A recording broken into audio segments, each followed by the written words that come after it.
Сәлеметсіздер ме, қалдарыңыз қалай? Бүгінгі әңгімемізді тыңдап, каналға жазылып лайк басыңыздар. 27 жасымда тұрмыс құрдым. Жолдасым менен 2 жас төмен кіші. Ене мені жақтырмайды. Себебі жалғыз ұлы еді. Ұлы оның сүйікті баласы еді. Былайша айтқанда қызғаныш бар еді. Өз қызымдай көремін, бәріне көнемін деген адам той болған күні ертесінен-ақ мінезін көрсетіп өзгере кетті. Иә, ене деген кім?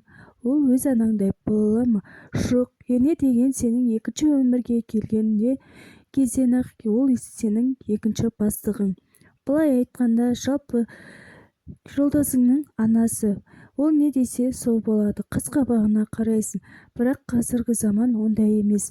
Соны айтсам, жолдасым мүлдем түсінбейді. Менің мамам былай айтқан, менің мамам неге көңіліне шықпайсың дейді. Жолдасымды мүлдем танымай қаламын.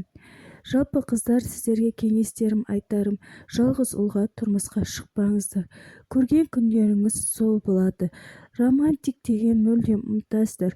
Өз-өздеріңізге қарауды қоясыздар. Ене не айтады сол болады. Ас үйден шықпайсыздар. Және де күні-түні бала қараумен жолдасың көңілін табу болады. Және оған қоса енеңнің де көңілін табу керек.